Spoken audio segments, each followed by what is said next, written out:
Good day, Africa and the rest of the world from wherever you watch me from. It feels good to come your way again. I'm Cyrus and this is Tuntum Network.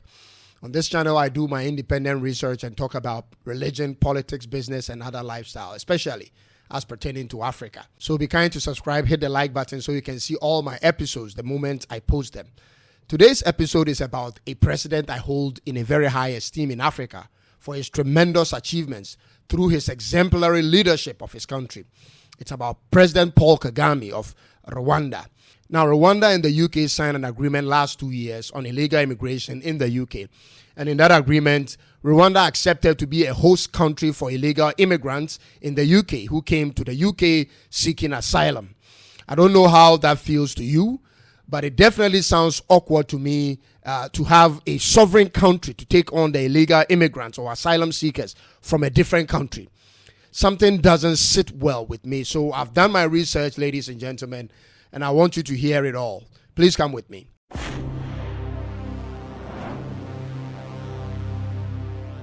So this is President of Rwanda, President Paul Kagame, and the Prime Minister Rishi Sunak of the UK.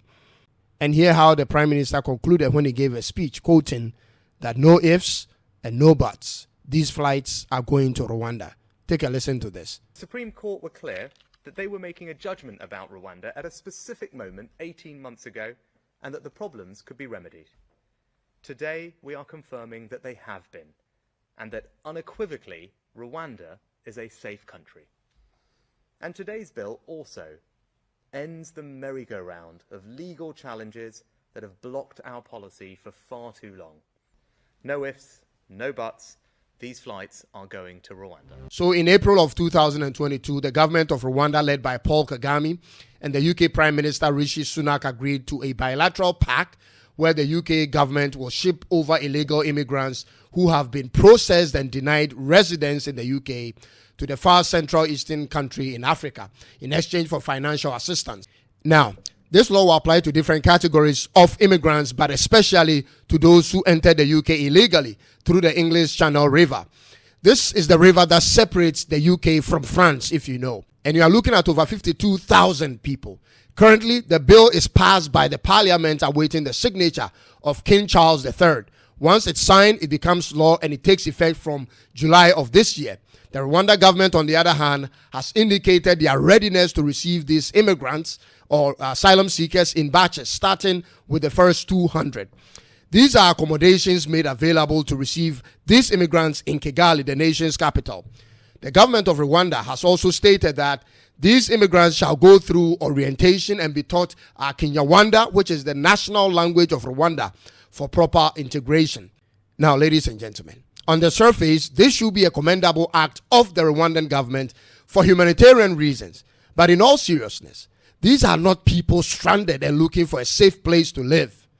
These are people who have successfully traveled to France and made their way through boats to the UK.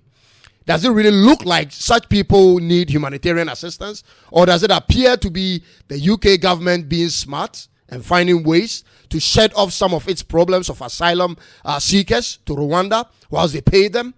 In my research, ladies and gentlemen, it appears it's more of a move by the UK government to send signals to all interested asylum seekers and illegal immigrants to not come to the UK. Now, these are the monies involved for those who care to know. According to the BBC, the government has already paid Rwanda £240 million by the end of 2023 and is expected to make a total of £370 million within 5 years. And if more than 300 people are sent to Rwanda, the UK will add additional £120 million. And again, in addition to that, the UK government shall pay the Rwandan government £150,000 for each immigrant sent there. Ladies and gentlemen, there is a lot of business transaction going on as a result of this agreement. And the government of Rwanda can't wait to receive the people, or else they will have to return all that money paid to them in case the law doesn't go through passing. So share with us, share with me, what is your take in all this? Is this going to be a helpful thing for the citizens of Rwanda, or would you wish this arrangement is extended to your own country? Is this a good move for Africa? Let me know in the comment section. But one thing is clear to me, ladies and gentlemen. President Paul Kagame has demonstrated remarkable signs of good leadership through accountability, discipline, and an unwavering will to develop a country that was known for wars. Today, Rwanda is a good story to tell, and it's not even a British colony in the first place. It was colonized by the Germans and then the Belgians, and the experience of genocide for years happened in that country. Their story changed because of good leadership. And I don't want to hear your excuses that it's because it's a small country with a small population. Listen, it's 14.4 million people and more populated than half of the countries in Africa. If you cannot manage small things, you will certainly fail with big things. Look at Burundi and Somalia and the likes. They've been fighting since Adam till date. So in as much as I'm extremely skeptical about this move by Rwanda, I'm tempted to be cool, to keep calm because of the leadership trajectory of President Kagame. But I won't be naive because one thing is still clear, that the West will never do anything for Africa without taking something of more significance from us. Because first of all, they know our governments are corrupt. They see where all the aid and grant monies end up. They know it. So I will still be reading into the story as it progresses. But this is a case where if you have ever traveled to Rwanda, you can be sure that the monies involved will be used for the right purposes. And I cannot even say the same thing for my own home country, Ghana.